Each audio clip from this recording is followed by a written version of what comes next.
They say that in Greenwich, Connecticut, a reputation is harder to build than a waterfront mansion and easier to lose than a bad bet on Wall Street. I learned that the hard way, not because I failed, but because my own father decided that my life's work was less valuable than the smile of a girl barely old enough to buy the champagne she was sipping. The reception at Ashford Manor was perfect. The crystal chandeliers cast a soft glow over 500 of the most powerful people in the state. I was standing there in my blush pink ball gown, feeling the weight of the delicate golden tiara on my head, waiting for a moment of father-daughter pride. But when my father, Roger, stood up and tapped his vintage crystal glass, the air in the room shifted. He didn't look at me. He looked at Serena, his 22-year-old trophy sitting in the front row, draped in silk I had paid for. Roger cleared his throat, his voice booming through the silent hall. "I've spent 60 years building the Sterling legacy," he sneered, his eyes turning cold as they finally landed on mine. "And I've realized that my future doesn't belong to a daughter who thinks she can control me. My 22-year-old wife, Serena, is my only priority now. Catherine, you're just a relic of my past. As of this moment, you're disowned." The gasps from the guests were like a physical wave, but I didn't flinch. I didn't even blink. I watched Serena smirk, her hand resting on his arm as if she'd already won. Roger thought he was humiliating me on the most important day of my life. He thought he was taking away my inheritance, my name, and my dignity. I stayed completely silent. I didn't cry. I simply walked over to the head table, reached into my clutch, and handed him a single folded piece of paper, a real-time bank alert for the Sterling Group's primary operating account. I watched him unfold it. I watched his eyes scan the numbers, and then I watched the blood drain from his face until he went ghostly white. He tried to speak, but his voice failed him. He stood there, trembling in front of the elite of Greenwich, holding a paper that proved he was no longer the man he thought he was. You see, Roger thought he was the one holding all the cards, but he had no idea that I had spent the last 6 months making sure that when he finally pulled the trigger, the gun would be pointing directly at himself. To understand why a father would destroy his daughter at her own wedding, you have to understand the $1.2 million secret I'd been keeping since the day Serena first walked into our lives. 6 years ago, I wasn't sitting in a bridal suite at Ashford Manor. I was on the 42nd floor of a glass tower in Manhattan, managing a hedge fund that moved more money in an afternoon than most people see in a lifetime. I had my own life, my own name, and a trajectory that pointed straight to the moon. But then, the phone call came. It was Roger, not Dad. In our world, he was always the CEO first.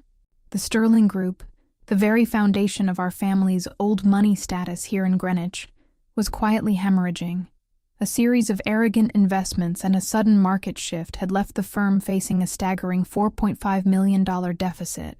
Roger sounded small on the phone. For the first time in my life, he sounded defeated. He told me that if I didn't come home and take the reins, the Sterling name would be dragged through the public mud of bankruptcy. So I did what I thought a loyal daughter should do. I did the unthinkable. I walked away from a partner track position at the peak of my career. I liquidated my entire personal portfolio, nearly $1.2 million that I had built with my own sweat, blood, and sleepless nights, and I poured every cent of it into his failing company. I didn't ask for a formal loan agreement or a signed promissory note. In the world of Greenwich elite, we were told that family was the only thing that actually mattered. We stood in his mahogany-lined study, overlooking the Long Island Sound, and he looked me dead in the eye. "Catherine," he said, his voice thick with what I mistakenly thought was gratitude, "you are the heart of this company. You're saving our legacy. When the time comes, it's all yours. You are my only heir, and I won't forget this sacrifice." For the next 3 years, I worked 18-hour days. I was the one in the trenches, stabilizing accounts and cutting the dead weight, while Roger took all the credit at the yacht club. I thought I was building my own future. I thought every dollar I saved for the company was a dollar I was securing for our family's survival. But I would soon learn that Roger's gratitude had a very short expiration date. And that date arrived the moment a 22-year-old named Serena walked into the Sterling office. She didn't come there looking for a career. She came looking for a king to topple, and my father was all too happy to hand her the crown I had paid for. Serena didn't arrive at the Sterling Group with a resume. She arrived with a masterclass in manipulation. She was 22, with a smile that looked like it cost more than most people's cars, and a way of looking at my father that made him forget he was a 60-year-old man with a heart condition and a failing legacy.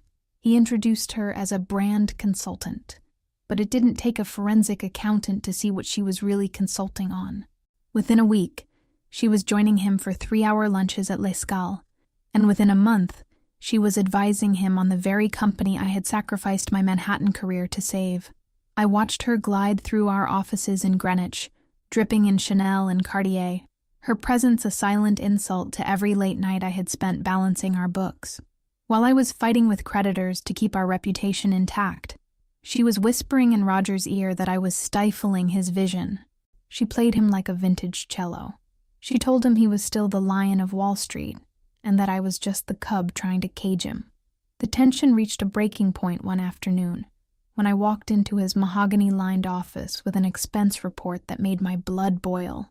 Serena had charged a $50,000 wardrobe update to the corporate account, money that was supposed to go toward our year-end bonuses for the staff who had actually stayed loyal during the crisis. When I confronted him, Roger didn't even look up from the jewelry catalog they were browsing together. "It's a business expense, Catherine," he said, his voice dripping with an arrogance I hadn't heard since before the firm nearly collapsed. "Serena is the new face of Sterling. She needs to look the part. You're so focused on the pennies that you're losing sight of the empire." "Dad, we are still in debt," I reminded him, my voice tight with a mix of anger and disbelief. "My personal $1. $2 million is still sitting in the company's escrow. You haven't even begun to pay me back." He finally looked at me, and the coldness in his eyes chilled me to the bone. "You gave that money to the family, didn't you? Consider it your contribution to my happiness. Serena makes me feel like I'm 30 again. You just make me feel like I'm at an audit." Then came the line that changed everything. "Maybe it's time you realized that your sacrifice doesn't give you a seat at my table anymore." That was the moment I stopped being the loyal daughter. I realized that Roger wasn't just blinded by Serena. He was choosing to be a traitor to the only person who had ever truly stood by him. I didn't scream, and I didn't throw the report. I stayed quiet, retreated to my office, and began the meticulous work of moving the chess pieces for a game Roger didn't even know we were playing.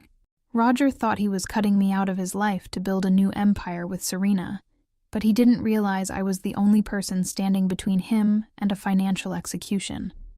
The day of my wedding was supposed to be a celebration of new beginnings, but in the sterile, high-society air of Greenwich, it felt more like an execution.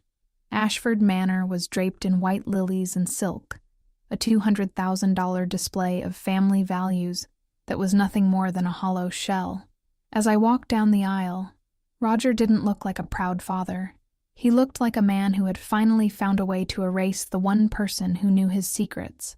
I stood at the altar, my hand trembling slightly, not from nerves, but from the cold weight of the decision I had made in my office 3 nights prior.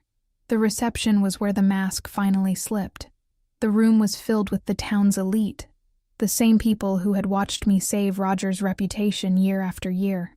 When Roger took the microphone for the traditional toast, the room went silent. I expected a lie, a generic speech about love and heritage. Instead, he turned his back on me and faced Serena. She was wearing a diamond necklace that cost more than a year's salary for our head of operations, her eyes gleaming with a victory she hadn't earned. At my wedding toast, Dad sneered, "My 22-year-old wife is my only priority. You're just a relic of my past, Catherine. I've realized that my future belongs to someone who actually supports my vision, not someone who counts every penny like a clerk. As of this moment, you're disowned." The silence that followed was deafening. My husband looked at me in shock, and a few of my bridesmaids gasped, but I stayed silent. I didn't cry. I didn't scream. I didn't give him the satisfaction of a daughter's heartbreak. I simply stood up, as calm as a winter morning on the Sound, and walked toward the head table. I reached into my silk clutch and pulled out a single printed bank alert. Before I show you what was on that paper, I want to ask you something. Have you ever been pushed to the edge by someone who was supposed to protect you? If you're rooting for justice and want to see how the underdog finally bites back, take a second to subscribe and join our community. We don't let betrayals like this go unanswered. I handed the paper to Roger. It was a real-time notification of a $1. $2 million withdrawal, the exact amount I had contributed to save the firm, which I had legally reclassified as a demand loan 3 months ago. Beside it was a transfer of the Sterling Group's primary operating lease to my personal holding company. His face went pale. Not just pale. He went ghostly white. He looked at the paper, then at Serena, then back at me. He tried to speak, but the words died in his throat. He had no idea that while he was planning to disown me, I had already finished the paperwork to reclaim my life. He stood there, humiliated in front of everyone he had ever tried to impress, realizing that the empire he had just promised to Serena was nothing but an empty building with my name on the deed. Roger was staring at a document that didn't just take his money, it stripped him of the very floor he was standing on, and Serena was about to find out exactly how much a billionaire with a frozen bank account is actually worth. The silence in the ballroom at Ashford Manor was so thick you could hear the ice melting in the half-empty bourbon glasses. Roger's hands were shaking so hard, the paper rattled, the sound echoing through the sound system he was still hovering over.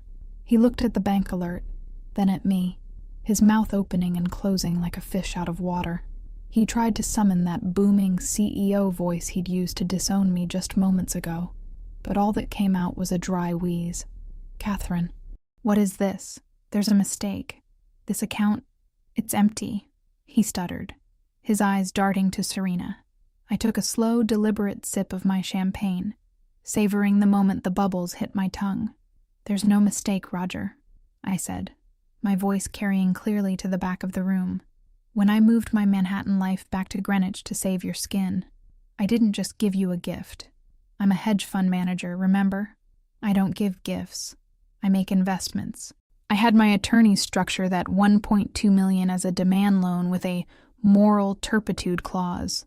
The second you stood up and tried to humiliate me, the second you broke the integrity of this family, the debt became due in full. Immediately." Serena's diamond-studded mask finally slipped. She grabbed the paper from his hand, her eyes scanning the lines with a hunger that was almost feral. When she got to the bottom, her face twisted into something ugly. She wasn't looking at the man she supposedly loved. She was looking at a sinking ship. "Roger, where's the rest of it?" she hissed, her voice loud enough for the front row of the Greenwich elite to hear. "The offshore account? The Sterling Trust?" I smiled, and for the first time in 3 years I felt the weight lift off my shoulders. "The Sterling Trust is tied to the corporate lease, Serena. And since Roger defaulted on the loan payments to me last month while he was buying you that yacht, the lease, and everything inside the building, now belongs to my holding company. As for his personal account," I leaned in close to my father, the scent of his expensive cologne now smelling like desperation. "I noticed you gave Serena full signing authority last week. She's been very busy, Dad. Between the wardrobe updates and the secret transfers she thought I didn't see. You're tapped out." I reached into my clutch one last time and pulled out a small, elegant envelope. "This is my wedding gift to you both." Roger opened it with trembling fingers. It was a single printout of his private savings account balance. He stared at it for a long time, the reality of his old money life evaporating in front of his friends and rivals. At the very bottom, in cold black ink, was the final balance of a lifetime of arrogance. 047. Microhook. Roger looked up to find Serena's chair empty, but the real blow came when he realized that in Greenwich, 47 cents won't even pay for the gas to get him away from the mess he created. The silence in the ballroom was the loudest sound I'd ever heard. Serena didn't even bother with a parting word. She looked at Roger as if he were a piece of trash she'd accidentally stepped on, adjusted her silk stole, and walked out of Ashford Manor without looking back. She had come for the sterling fortune, and 47 cents wouldn't even pay for her ride back to the city. Roger reached out a trembling hand toward me, but the distance between us was now wider than the Atlantic. "Catherine, please. You can't do this," he whispered, the arrogance finally stripped away to reveal a broken, elderly man. "I didn't do this, Roger." "You did," I replied, my voice as cold as the Connecticut winter. "You chose a trophy over the daughter who bled for your company. The Sterling Group is mine now. The house is mine. You have 48 hours to pack a suitcase. I'd suggest you start with the things Serena didn't already sell on the side." As I walked out of that reception, I didn't feel like a bride, and I certainly didn't feel like a victim. I felt like a woman who had finally closed the most expensive deal of her life, and I'd come out on top. In the high-stakes world of Greenwich, Roger had gambled everything on a lie, and he'd lost to the only person who ever truly had his back. Family karma isn't just about revenge, it's about the truth finally coming to light. If you've ever seen a betrayal like this, or believe that justice always wins in the end, let me know in the comments. Your support keeps these stories of truth alive. Subscribe and stay tuned, because as Roger learned, the bill always comes due.